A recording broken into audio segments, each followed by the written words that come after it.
நீங்கள் ஒரு ஆர்டிஸ்ட்டாக இருக்கீங்க. இப்போ அண்ணன் வந்து பாலிடிக்ஸில் இருக்கார், அம்மா கோர் பாலிடிக்ஸில் இருக்காங்க. அப்போ அப்பாவுக்கு பிறகு அப்படின்னும் போது உங்களுக்கு எந்த வயசில் நடிக்கணும்னு ஆசை வந்தது? இப்போ ஏர்லியர் ஸ்டேஜில் அப்பா வந்து ஒரு தீவிரமான நடிப்பில் பயங்கர ஒரு பெரிய ஸ்டாராக இருந்தார், கண்டினியூஸ் சக்ஸஸ் கொடுத்துக்கிட்டு இருக்காரு. அப்படி இருக்கும்போது நீங்கள் ஓரளவுக்கு கிட்டாக இருந்திருப்பீங்கன்னு நினைக்கிறேன். ஸோ அப்போ ஷூட்டிங் ஸ்பாட்டுக்கெல்லாம் உங்களை அழைச்சிட்டு போகிறது உண்டு. அங்கெல்லாம் நீங்கள் என்ன ஃபீல் பண்ணுவீங்க, என்ன பார்ப்பீங்க? எனக்கு ஜென்ரலாக அப்பா ஷூட்டிங் ஸ்பாட் கூப்பிட்டு போகிறது ஃபைட் சீனுக்கு கூப்பிட்டு போவார், இல்லாட்டி சாங்குக்கு கூப்பிட்டு போவார். 3 நாள் ஃபைட் சீன் தொடர்ந்து நடக்கும். அதில் ஏதாவது 1 நாள் 2 நாள் எங்களை கூப்பிட்டு போய்ப்பார்.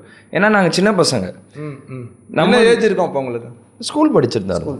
அங்கே ஃபைட்டு சீன், ஏன்னா நார்மல் சீன் பார்த்தீங்கன்னா போர் அடிக்கும், ஒன்றும் புரியாது, என்ன பேசுனதே திருப்பி பேசிகிட்டு இருக்காங்க, எத்தனை வாட்டி ஒரே ஷாட்டு பார்க்குறோம். பட் ஃபைட்னா வித்தியாசமாக நடந்துக்கிட்டே இருக்கும். ஸோ என்டர்டெய்னிங்காக இருக்கும் பசங்களாக பார்க்கும்போது. ஆக்சுவலாக அவருக்கே ஃபைட்டுக்கு அவரை விட்டு அவர் ஆளே கிடையாது இருந்தது. கண்டிப்பாக இல்லை. இப்போ எனக்கே செவர் மேலே காலை வச்சு அந்த கிக் கொடுக்குறதெல்லாம் வந்து இன்னைக்கு வரைக்கும் யாராலையும் பண்ண முடியாது. இல்லை, இப்போ எனக்கே வந்து யாராச்சும் ஷூட்டிங் நான் பார்க்க வரேன்னா நானும் சொல்கிறது தான், சீன் எடுக்கும்போது யாருமே வராதிங்க. ஃபைட் சீனோ சாங்கோ இல்லை ஏதாவது திருவிழா சீக்வன்ஸ் மாதிரி இருந்தால் வாங்க.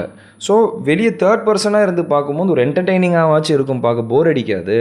1-to-1 சீன் பண்ணுறோன்னா எத்தனை ரீடேக் போகலாம், லென்ஸு மாற்றணும், என்ன அவங்களுக்கு புரியாது இல்லையா? ஸோ அதனால் இந்த மாதிரி விஷயத்துக்கு வாங்கன்னு தான் நானும் சொல்லுவேன். இதே தான் அப்பாவும் பண்ணார். நீங்கள் அங்கே போய் பார்த்த பிறகு ஒரு ஈர்ப்பு வந்து எனக்கு சின்ன வயசுலலாம் அந்த இது எதுவுமே இல்லை. அப்பா சொல்லிக்கிட்டே இருப்பார், உனக்கு எப்போ நடிக்கணுமோ சொல்கிறா பார்த்துக்கலாம் அப்படி இப்படின்னு தான் சொல்லுவார். நீ நடிச்சே ஆகணும்னு இது வரைக்கும் எனக்கு